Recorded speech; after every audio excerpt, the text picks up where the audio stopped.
Baiklah, selamat datang kepada tutorial Python 3 bagi pemula bagian 2 teman-teman. Dalam video kali ini kita akan membahas tentang tipe data dan variabel. Tanpa basa-basi lanjut, ayo kita mulai.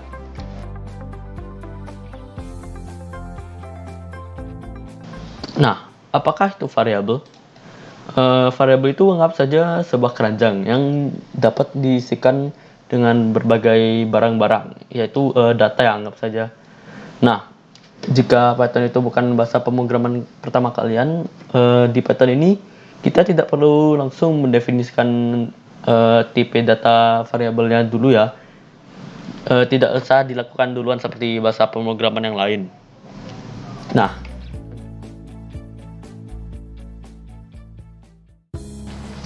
sekarang bagaimanakah cara membuat variabel? Nah, sekarang kita akan membuka idle ya di sini. Ini idle itu artinya merupakan integrated development and learning environment. Ya, seperti IDE begitu. Nah, setelah dibuka, kita akan menuju ke file, lalu tekan new file. Nah, ini muncul code editornya di sini ya. Kita akan save terlebih dahulu agar kita bisa mengerunnya.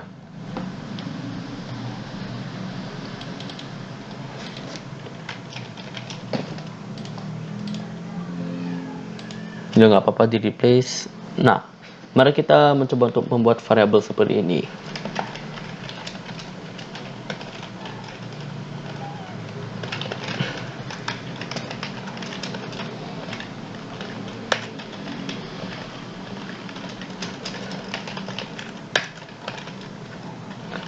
Nah, ini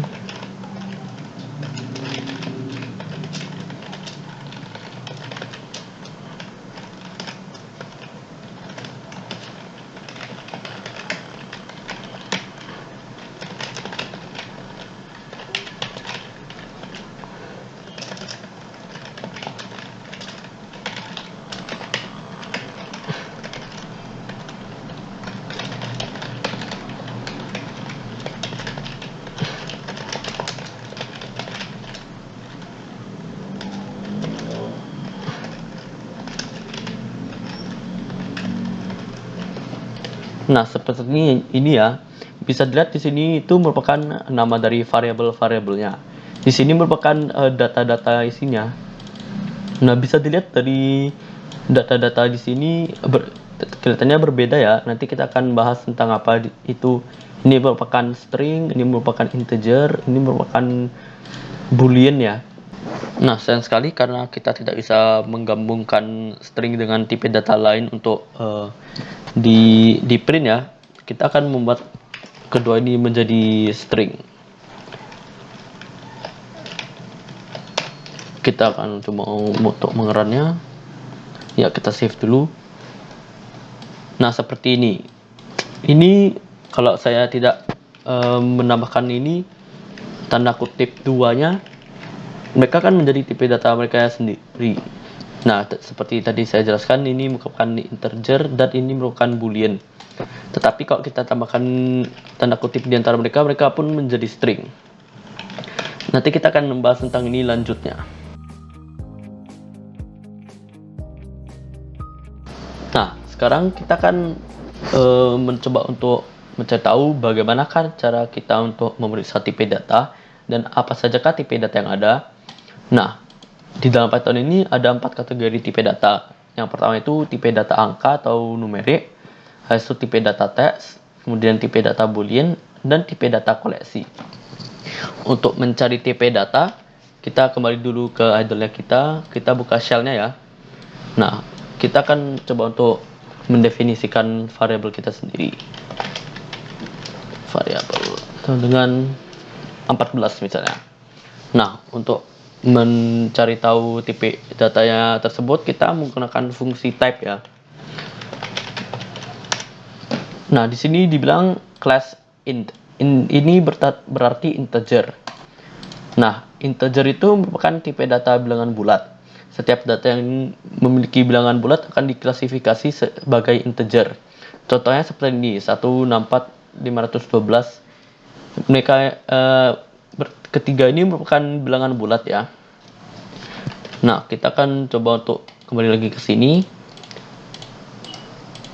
Kita akan mengganti datanya variabel menjadi 51, kok di sini titik 2. Type var. Ini merupakan kelas float ya, karena ini merupakan bilangan desimal. Nah, seperti yang tadi bisa dilihat, float itu merupakan tipe data yang mirip dengan integer, tapi tipe data ini float ini mengandung nilai-nilai pecahan atau desimal. Contohnya seperti ini, 12,4, 52,9, 421,72. Ya, seperti itu. Untuk kompleks, sebenarnya saya juga kurang mengerti kompleks itu apa ya. Tapi kompleks itu merupakan tipe data yang memiliki nilai imajiner. Saat saya mencari tahunya di Google, dibilang seperti begitu. Ya, contohnya seperti ini. Nilai kompleks itu memakai J sebagai akhiran dari nilainya ya. Kita akan coba lagi ke shell. Kita ganti nilai var lagi jadi 4J misalnya. Type var. Ya, kelas kompleks. Jika kalian salah satu dari kalian tahu tipe data kompleks itu merupakan apa lebih lanjut seperti itu, mohon komentar di kolom bawah ya. Ini dapat membantu saya dan juga teman-teman viewers yang lain juga. Nah, sekarang kita akan mencoba untuk mengenakan tipe data angka seperti tadi. Kita buka kembali idle-nya kita seperti ini. Nah, kita akan mencoba untuk melakukan operasi aritmatika ya. Ya, di Python itu sebenarnya ada berbagai macam operasi-operasi seperti itu. Tapi saya akan membahas itu dalam tutorial selanjutnya. Pastikan stay tune ya. Nah, kita akan mencoba untuk membuat integer 1 itu 25 dan integer 2 30. Nah, untuk menambahkan mereka ini gampang sekali. Kita tinggal gini saja. Dan ya, maaf. Integer 1 yaitu 25 tambah integer 2 yaitu 30. Hasilnya 55. Kalau kita mencoba untuk menggunakan float,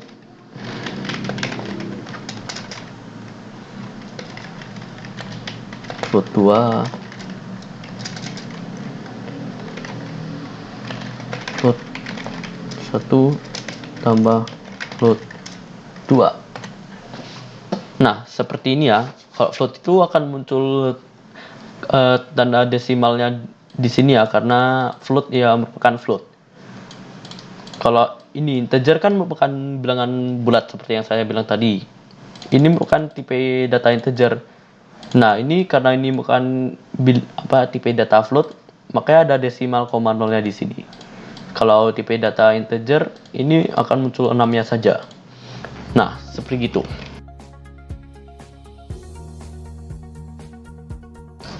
Selanjutnya, tipe data teks. Nah, seperti saya bilang tadi, string. String itu merupakan tipe data yang memiliki nilai teks. Tipe data string menggunakan tanda petik 1 maupun 2. Kita bisa mendefinisikan string dengan tanda petik 1 atau 2 ya. Saya tadi memakai 2 ya karena saya telah terbiasa dengan memakai 2. Nah, perbedaan dari tipe data string dan angka itu merupakan dalam cara mengoperasinya. Nah, seperti tadi, kalau kita menggunakan operasi tambah dalam tipe data numerik, kita akan mendapatkan hasil penjumlahannya. Namun, jika kita menggunakan operasi tambah dalam tipe data string, kita akan mendapatkan hasil penggabungan dari dua string. Saya akan mencontohnya lagi di shell ini.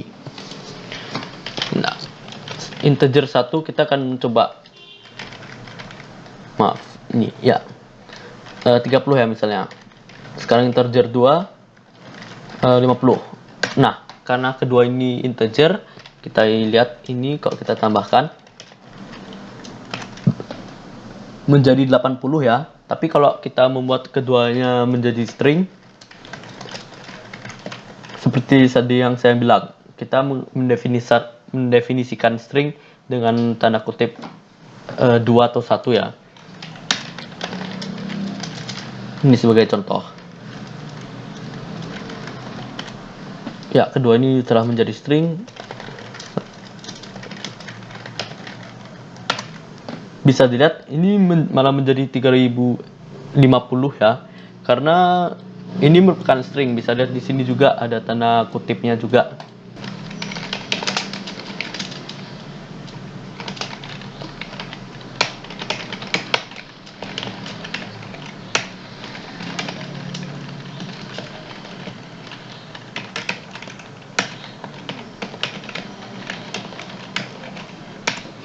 Terlihat di sini ya, kelas integer ya, tidak ada tanda kutipnya.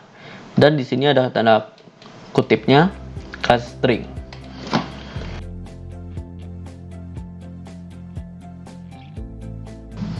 Oke, sekarang kita berada di tipe data boolean ya. Nah, tipe data ini hanya memiliki dua buah nilai, yaitu true dan false.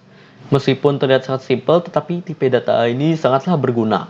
Saya akan menjelaskan kenapa tipe data ini sangat berguna ya nanti.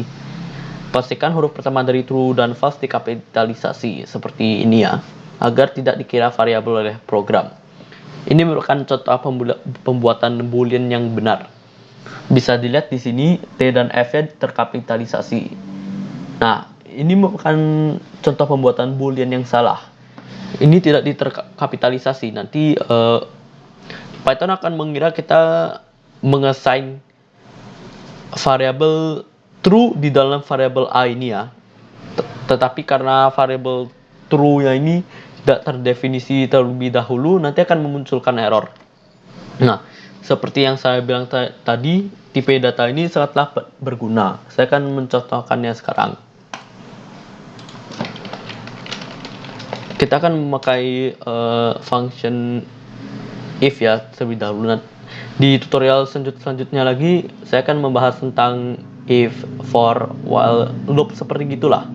Ya, misalnya A sama dengan true. If A sama dengan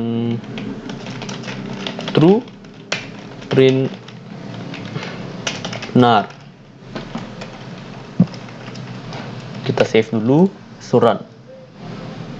Nah, benar karena tipe data ini true.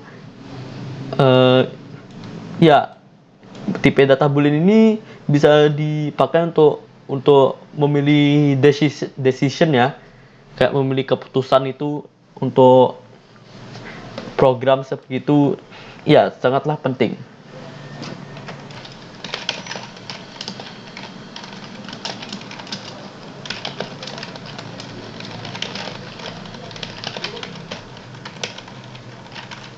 Ya, saya telah menambahkan fungsi elif di sini agar kita dapat memastikan bahwa kita itu benar. Ya, benar. Ini disebabkan karena A itu saya definisikan sebentar dulu, A itu didefinisikan sebagai true. Nah, fungsi if ini memastikan jika A itu sama dengan true, dia akan print benar karena kita definisikan A itu sama dengan true, benar di printnya. Kalau kita mendefinisikan A itu sama dengan false, nanti akan muncul salah. Ya, ini telah membuktikan bahwa fungsi tipe data boolean ini sangat penting untuk saat program kita melakukan pemilihan ya, decision seperti gitu. Ya, selanjutnya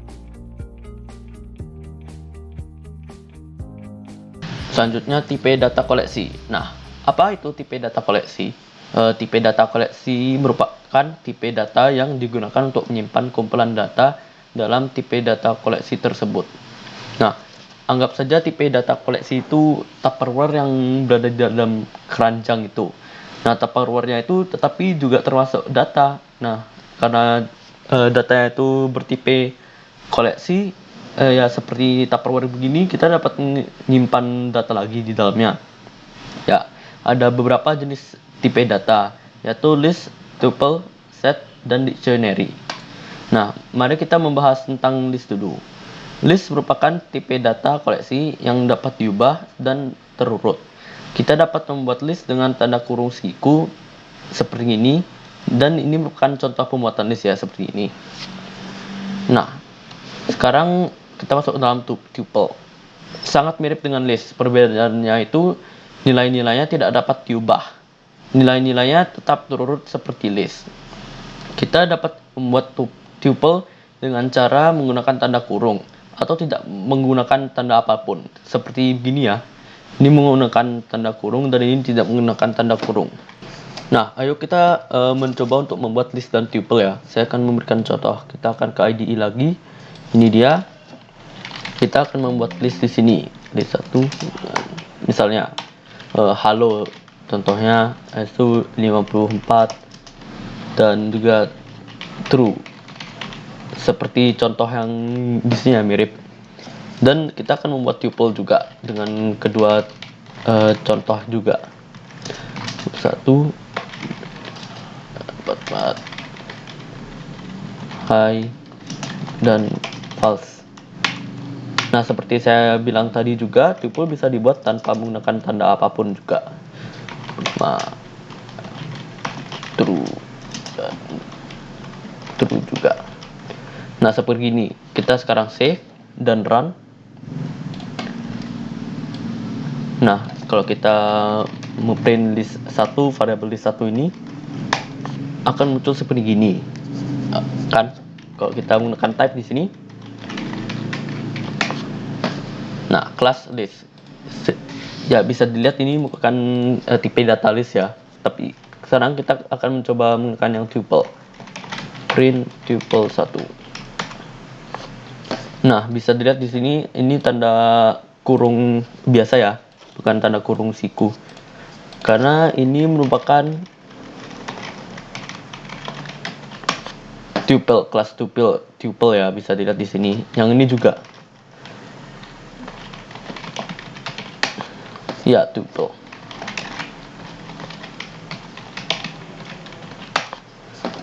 Ya, ditambahin tanda kurung karena ini merupakan defaultnya. Kalau kita tidak menambahkan tanda kurung, ini langsung dijadikan tuple.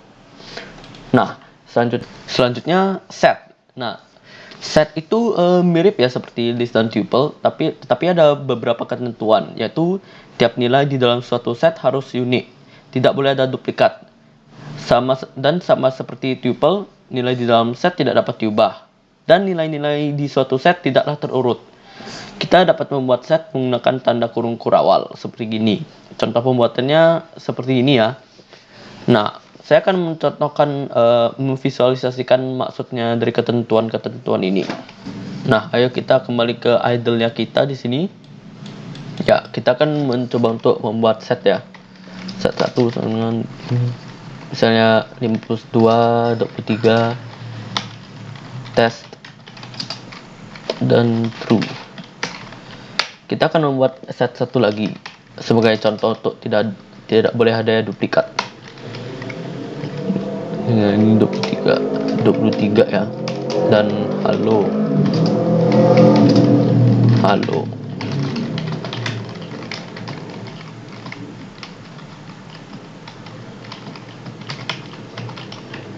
Ya, kita save dan kita run. Nah, kalau kita mencoba untuk print salah satu dari set ini, bisa dilihat di sini set 1 kan di sini. Kita telah kenapa ini di print secara acak ya? Karena ini merupakan set. Kalau kita menggunakan list atau tuple tadi, ini akan terurut. Ini karena set itu tidak terurut ya. Nah, kalau kita coba juga print ini set yang kedua. Nah, ini cuma ada ditunjukkan satu halo aja ya, sama 123 karena ini ada duplikatnya. Nah, kita akan mencoba untuk mengakses itu setnya tadi juga. Cara mengakses tipe data koleksi itu menggunakan tanda kurung siku ya, seperti ini. Set 1. Kita menggunakan ini sebagai contoh dulu. List 0. Maaf. List 1 0. Ya, muncul halo. Ini sangat penting. Pastikan ingat saat kalian ingin mengakses tipe data koleksi, indeksasinya itu dimulai dari 0 ya. Jadi halo itu indeksasinya 0, 54 itu indeksasinya 1, dan true itu indeksasinya 2. Jadi dimulainya dari 0 bukan dari 1 ya. Nah, kalau kita mencoba untuk mengakses misalnya nilai 52 dari set ini kan seharusnya indeksasinya itu merupakan 0. Kita akan coba. Nah, lihat. Kita menemukan type error. Set object is not subscriptable. Ini karena set ini, tipe data koleksi set ini tidak terurut ya. Iya, nilai dari satu set juga tidak dapat terurut. Dan juga tidak dapat diganti seperti tuple. Saya akan contohkannya di tuple dulu. Tuple. Ini dengan tuple 1 ya. Dari 23 kita akan mencoba untuk menjadikannya 42. Nah, tuple object does not support item assignment. Sama juga dengan set.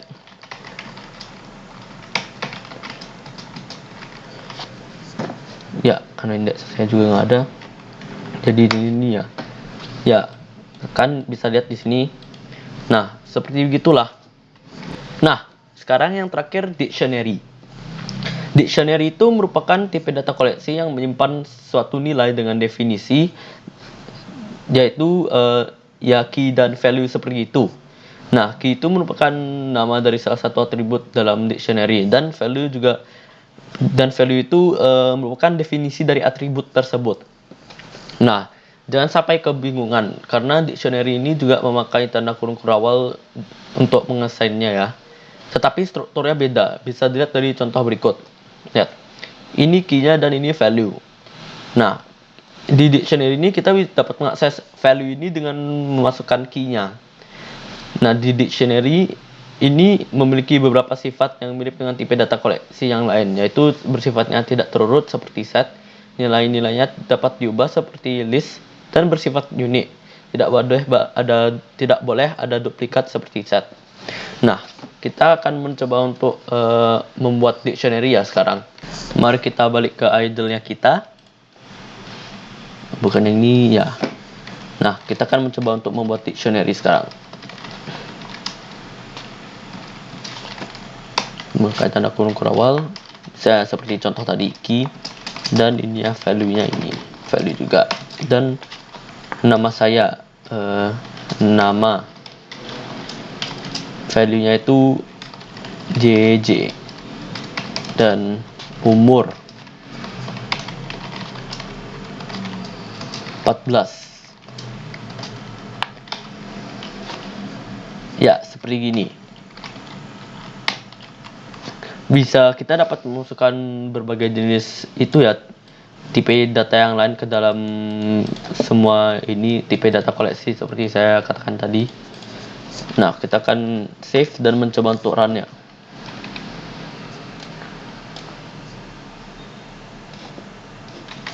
Nah, cara mengakses dictionary itu dengan begini. Dictionary 1 sama seperti ini. Ya. Kita tinggal meng-enter key-nya salah satu dari key yang di sini aja ya, seperti key tadi. Nah, value ini munculnya. Begitu juga dengan dictionary 1. Menanyakan nama, munculnya JJ, dan juga gini dictionary umur ya 14. Nah ya, kita sudah selesai sampai sini. Terima kasih semuanya teman-teman untuk telah menonton. Pastikan untuk like jika kalian menyukai tutorial saya ini, dan jangan lupa untuk subscribe dan menyalakan lonceng notifikasinya agar tidak kelewatan tutorial berikutnya ya. Nah, sampai jumpa di video berikutnya.